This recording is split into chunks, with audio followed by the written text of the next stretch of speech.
ধনী সেখন তাদের নেই, অথচ সেখন তাদের প্রয়োজন।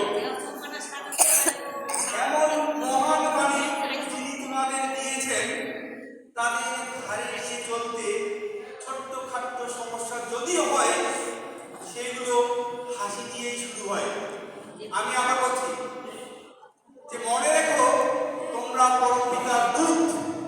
মানুষের মাঝে তোমাদের কাবু হওয়ার কিছু নেই, তোমাদের কাছে মানুষের কাবু হওয়ার আছে, কারণ তোমরা যে ধনে ধনী সে ধন তাদের নেই, অথচ সে ধন তাদের প্রয়োজন। আর এমন মহান বাণী যিনি দিয়েছেন, তাদের ধারে নিয়ে চলতে আমাদের যদি ছোটখাটো সমস্যা হয়, তো ঠাকুর বলছে যে সেগুলো হাসি দিয়েই শুধু শুরু হয়।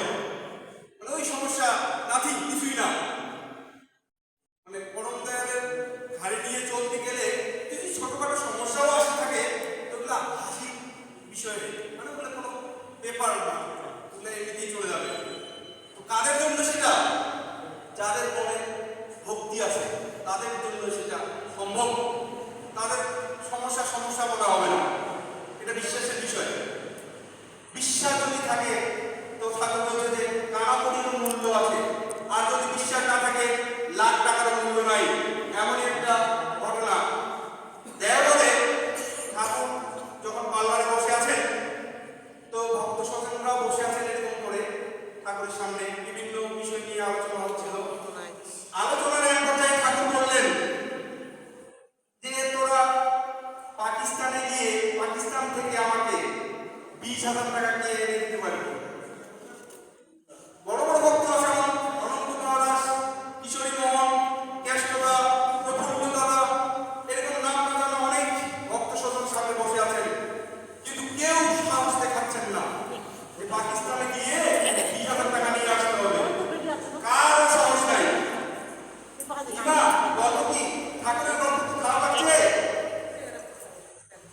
তো এবার কেউ যখন হাত তুলছে না, কে যেতে পারেনি, কেউ হাত তুলে না। এবার ঠাকুর বললেন, ঠাকুরের ওই দেওঘরের যে একজন মালি আছে ভোলা নাম, যে যাও তো ওই পাগলা ভোলাকে ডেকে নিয়ে আসো।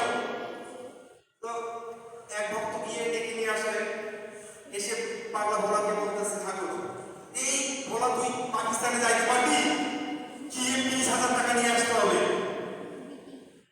এবার ওই ভোলা বলতেছে, ঠাকুর আপনি বলছেন আর আমি পারবো না? মানে আমি পারবো। বলতে যাও তাহলে এই মুহূর্তে রওনা দাও। তিনি ধুতি পরে তো আছে, আরে যাও ভালো একটা ধুতি পরে শার্ট গায়ে দিয়ে চললেন পাকিস্তানের উদ্দেশ্যে। হ্যাঁ, এখন ওই ব্ল্যাকটিতে পার হতে হবে। ওই সময় তো আর ওই দ্রুত সময়ে পাসপোর্ট হিসাব করার সুযোগ নাই। হ্যাঁ, যাও তুমি, হ্যাঁ, যে টাকা পয়সা বর্ডারে দিয়ে পার হয়ে যায় 20,000 টাকা কালেকশন করে তুমি মানুষের কাছে ভিক্ষা করে প্রভূত ভিক্ষা দেই। এইরকম ওরা কি করলেন, চলে গেল ওই বর্ডার টাকা পয়সা দিয়ে পার হয়ে 20,000 টাকা এর কাছে। বেশি সময় নাই, 7 দিন মাত্র সময় দিচ্ছে। রাত দিন পরিশ্রম করে সে তুমি করে নিয়ে আসো, যেমন ভাবে করো। রাত দিন পরিশ্রম করে কঠোরভাবে 20,000 টাকা